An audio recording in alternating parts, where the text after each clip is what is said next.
বহু বছর আগের কথা, যখন পৃথিবীতে আধুনিকতার ছোঁয়া ছিল না, যখন মানুষ সহজ সরল জীবন যাপন করত। সেই সময়ের এক ছোট্ট ইসলামিক জনপদের গল্প এটি, যেখানে মাটির ঘর, পাথরের পথ আর মসজিদের আজানের ধ্বনি ছিল জীবনের একমাত্র ছন্দ। আল্লাহ তাআলা পবিত্র কুরআনে বলেছেন, নিশ্চয়ই আল্লাহ ধৈর্যশীলদের সাথে আছেন। কিন্তু সবর কি? সবর শুধু মুখে বলা একটি শব্দ নয়। সবর হলো সেই কঠিন পরীক্ষা যেখানে মানুষের ঈমান যাচাই হয়, যেখানে দুনিয়ার সব দরজা বন্ধ হয়ে যায়, কিন্তু আসমানের দিকে তাকিয়ে বান্দা শুধু বলে, ইয়া আল্লাহ, আপনিই আমার ভরসা। সবর একটি ইবাদত, এমন ইবাদত যার জন্য কোনো নির্দিষ্ট সময় নেই, কোনো নির্দিষ্ট স্থান নেই। প্রতিটি শ্বাসে, প্রতিটি মুহূর্তে সবর করতে হয়। যখন পেট ক্ষুধার্ত, তখনও সবর। যখন হৃদয় ব্যথিত, তখনও সবর। যখন চোখে পানি, তখনও সবর। এবং এই সবরের বিনিময়ে আল্লাহ যে পুরস্কার রেখেছেন তা অসীম। আজকের গল্পটি এমন এক পরিবারের, যারা সবরের প্রকৃত অর্থ শিখেছিল জীবনের কঠিনতম সময়ে, যাদের কাছে দুনিয়ার কিছুই ছিল না, কিন্তু আল্লাহর উপর ভরসা ছিল অটুট। সেই প্রাচীন জনপদের নাম ছিল নূরপুর। ছোট্ট একটি গ্রাম, যেখানে খেজুর গাছের সারি, কূপের পানি আর মসজিদের আজানের ধ্বনি ছিল একমাত্র চেনা পথ। এই জনপদে বাস করতেন এক দরিদ্র মানুষ, যার নাম ইউসুফ। ইউসুফ ছিলেন একজন সাধারণ কাঠমিস্ত্রি। তিনি মানুষের জন্য দরজা, জানালা আর কৃষিকাজের সরঞ্জাম বানাতেন। তার হাতের কাজ ছিল সুন্দর, কিন্তু উপার্জন ছিল অতি সামান্য। তার স্ত্রী ফাতিমা ছিলেন অত্যন্ত নেককার এবং ধৈর্যশীল একজন নারী। তাদের 3 সন্তান ছিল, 2 ছেলে আর 1 মেয়ে।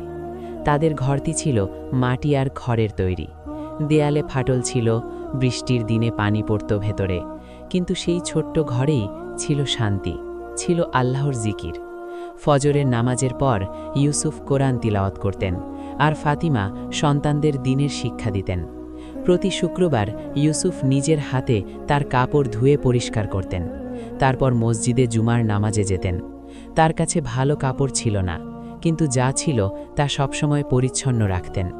মসজিদে গিয়ে সামনের কাতারে বসার চেষ্টা করতেন। ইমাম সাহেবের বয়ান শুনতেন মনোযোগ দিয়ে। তাদের জীবন সহজ ছিল না। প্রতিদিন শুধু রুটি আর কিছু খেজুর দিয়ে চলত তাদের সংসার। কখনো কখনো সারাদিন উপবাস থাকতে হতো, কিন্তু ইউসুফ কখনো অভিযোগ করতেন না। তিনি বলতেন, আল্লাহ আমাদের যা দিয়েছেন তাতেই আমরা সন্তুষ্ট। তিনি আমাদের ঈমান দিয়েছেন, এটাই সবচেয়ে বড় সম্পদ। একদিন গ্রামে খবর এলো যে আশেপাশের এলাকায় খরা শুরু হয়েছে। বৃষ্টি হচ্ছে না কয়েক মাস ধরে। কূপের পানি শুকিয়ে যাচ্ছে, খেজুর গাছগুলো মরে যাচ্ছে। মানুষ চিন্তিত হয়ে পড়ল। গ্রামের বৃদ্ধরা বলল, এটা আল্লাহর পরীক্ষা, আমাদের তওবা করতে হবে, বেশি বেশি ইস্তিগফার করতে হবে। মসজিদে বিশেষ দুয়ার আয়োজন করা হলো। পুরো গ্রামের মানুষ একসাথে বৃষ্টির জন্য দোয়া করল, কিন্তু আকাশ রইল মেঘশূন্য। ইউসুফের কাজও কমে গেল। মানুষের কাছে এখন খাবার চিন্তা, নতুন দরজা জানালার চিন্তা নেই। দিনের পর দিন তিনি বসে থাকতেন কাজের আশায়, কিন্তু কেউ আসত না। এক সন্ধ্যায় ফাতিমা বললেন, ঘরে আর কিছুই নেই, সন্তানরা ক্ষুধার্ত। ইউসুফের চোখে পানি এসে গেল, কিন্তু তিনি মাথা নিচু করে বললেন, আল্লাহ রাজ্জাক, তিনি রিজিকদাতা, তিনি আমাদের ভুলে যাবেন না। সেই রাতে ইউসুফ তাহাজ্জুদে উঠলেন, সিজদায় পড়ে কাঁদতে লাগলেন। বললেন, ইয়া আল্লাহ, আমি দুর্বল, আমি অসহায়, কিন্তু আমি জানি আপনি আমার কাছের চেয়েও কাছে। আমার সন্তানদের জন্য কিছু করুন, আমি নয়, তারা যেন না খেয়ে না থাকে। তার সিজদা দীর্ঘ হল। তিনি আল্লাহর ৯৯টি নাম নিয়ে দোয়া করলেন, ইয়া রহমান, ইয়া রহিম, ইয়া করিম, ইয়া রাজ্জাক। প্রতিটি নামের সাথে তার হৃদয়ের গভীর থেকে দোয়া উঠল। পরদিন সকালে এক প্রতিবেশী এসে কিছু খেজুর আর রুটি দিয়ে গেল। ইউসুফ কৃতজ্ঞতায় আল্লাহর শুকরিয়া আদায় করলেন। ফাতিমা সন্তানদের খাওয়ালেন, নিজে খেলেন না। বললেন, আমার পেট ভরা। কিন্তু এটা ছিল শুধু শুরু। আল্লাহর পরীক্ষা আরও কঠিন হতে লাগল। খরা আরও তীব্র হল। পুরো জনপদে দুর্ভিক্ষের মতো অবস্থা। মানুষ গ্রাম ছেড়ে চলে যেতে লাগল। কেউ কেউ বলল ইউসুফকে, তুমিও চলে যাও, এখানে আর কিছু নেই। কিন্তু ইউসুফ বললেন, না, আমি এই মসজিদ ছেড়ে যাব না, যেখানে আমি আল্লাহর ইবাদত করি সেখান থেকে পালিয়ে যাব না। আল্লাহ যদি চান তিনি এখানেই আমার রিজিকের ব্যবস্থা করবেন। তিনি প্রতিদিন মসজিদে যেতেন, মসজিদ পরিষ্কার করতেন, আজান দিতেন। যদিও নামাজে মানুষ কম আসত, তবুও তিনি থামতেন না। তিনি বলতেন, মানুষ না আসুক, আমি আল্লাহর জন্য এই কাজ করছি। তারপর একদিন তার ছোট ছেলে অসুস্থ হয়ে পড়ল। জ্বর এসেছে, শরীর দুর্বল হয়ে গেছে। গ্রামে হাকিম ছিল, কিন্তু ওষুধ কেনার মতো পয়সা ইউসুফের ছিল না। ফাতিমা কাঁদতে লাগলেন, বললেন, আমাদের সন্তান মারা যাবে। ইউসুফ তাকে সান্ত্বনা দিলেন, বললেন, আল্লাহ শাফি, তিনি রোগ সারাতে পারেন, আমরা দোয়া করি। হাকিম সাহেব এসে ছেলেকে দেখলেন, বললেন, ওষুধ লাগবে, কিন্তু তোমার কাছে তো টাকা নেই। তারপর তিনি নিজের থেকেই কিছু ভেষজ ওষুধ দিয়ে গেলেন, বললেন, এটা খাওয়াও, আল্লাহ শেফা দেবেন। সেই রাতে পুরো পরিবার দোয়া করল। ছোট্ট ছেলেটি কাঁপছিল জ্বরে। মা তাকে বুকে জড়িয়ে রাখলেন সারা রাত। ইউসুফ মসজিদে গিয়ে নফল নামাজ পড়লেন, সিজদায় কাঁদলেন। ফাতিমা তার ছেলের কপালে হাত রেখে কোরআনের আয়াত পড়তে লাগলেন। আয়াতুল কুরসি, সূরা ফাতিহা, সূরা ইখলাস বারবার পড়লেন। তার চোখ দিয়ে পানি ঝরছিল, কিন্তু মুখে ছিল দৃঢ়তা। তিনি বিশ্বাস করতেন আল্লাহ তার দোয়া শুনবেন। কয়েকদিন পর ছেলের জ্বর কমল। আল্লাহর রহমতে সে সুস্থ হতে লাগল। ইউসুফ শুকরিয়ার নামাজ পড়লেন, কিন্তু পরীক্ষা এখনও শেষ হয়নি। গ্রামের কিছু মানুষ ইউসুফকে নিয়ে কথা বলতে লাগল। কেউ কেউ বলল, ইউসুফ কি করে, শুধু নামাজ পড়ে আর কোরআন পড়ে, কাজকর্ম করে না। একজন বয়স্ক ব্যক্তি বলল, আল্লাহর উপর ভরসা ভালো কথা, কিন্তু পরিশ্রম করতে হয়। ইউসুফ এসব কথা শুনতেন, কিন্তু চুপ থাকতেন। তিনি জানতেন তিনি পরিশ্রম করছেন, কিন্তু কাজ নেই। আল্লাহ এখনও তার রিজিকের দরজা খোলেননি। একদিন গ্রামের এক ধনী ব্যক্তি ইউসুফকে ডাকল, বলল, তুমি আমার জন্য একটা বড় দরজা বানাও, কিন্তু দাম খুব কম দেব, এটা না নিলে তোমার কাছে আর কাজ নেই। ইউসুফ জানতেন এটা অন্যায়, তার পরিশ্রমের ন্যায্য মূল্য নয় এটা, কিন্তু তার পরিবার ক্ষুধার্ত, কি করবেন তিনি? ফাতিমা বললেন, আল্লাহর উপর ভরসা রাখুন, হারাম উপায়ে রিজিক নেবেন না, হালাল রিজিকে বরকত আছে। ইউসুফ চিন্তা করলেন সারা রাত। তিনি নবী রাসূলদের জীবনী স্মরণ করলেন। তারা কখনো হারাম পথ নেননি, যতই কষ্ট হোক।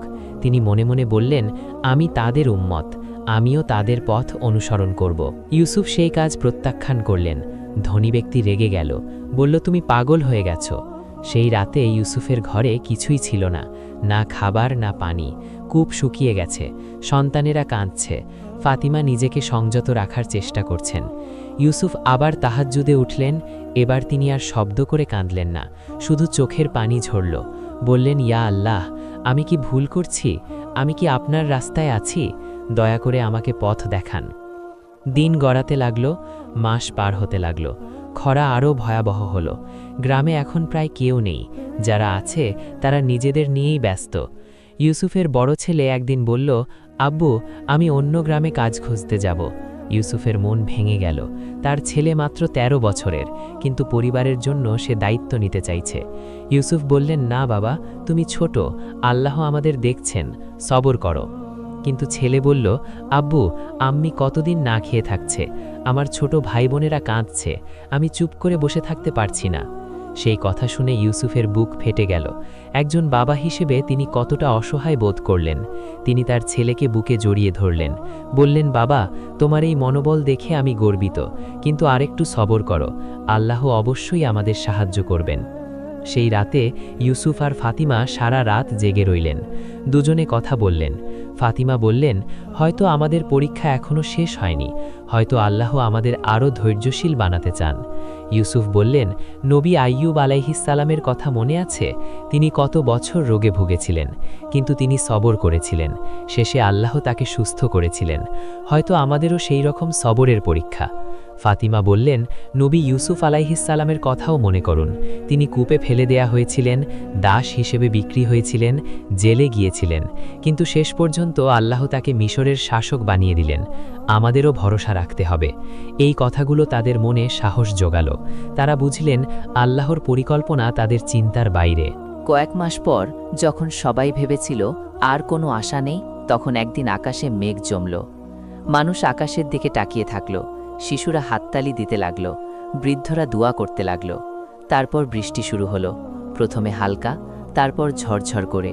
পুরো গ্রাম ভিজে গেল, কুয়ে পানি আসতে লাগলো, মাটি নরম হতে লাগলো। ইউসুফ বৃষ্টিতে দাঁড়িয়ে কাঁদলেন, হাত তুলে বললেন, আলহামদুলিল্লাহ, সমস্ত প্রশংসা আল্লাহর। ফাতিমা সন্তানদের নিয়ে বাইরে এসে বৃষ্টিতে ভিজলেন। সবাই আল্লাহর শুকরিয়া আদায় করল। গ্রামের মসজিদে সবাই জমা হলো। ইমাম সাহেব শুকরিয়ার নামাজের ডাক দিলেন। সবাই একসাথে 2 রাকাত নামাজ পড়ল।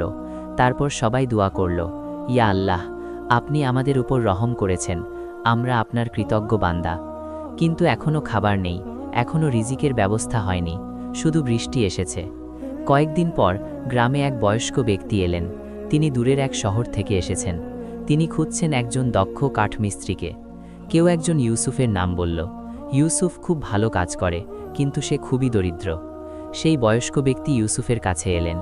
দেখলেন ছোট্ট মাটির ঘর, কিন্তু পরিষ্কার পরিচ্ছন্ন। দেখলেন একজন মানুষকে, যার চেহারায় ক্লান্তি, কিন্তু চোখে শান্তি। তিনি বললেন, তুমি ইউসুফ? ইউসুফ বললেন, জি। আমার একটা বড় কাজ আছে, একটা মসজিদ বানাতে হবে আমার শহরে। সেখানে দরজা, জানালা, মিম্বর সব কিছু লাগবে। তুমি কি পারবে? ইউসুফ অবাক হয়ে গেলেন, বললেন, ইনশাআল্লাহ পারব।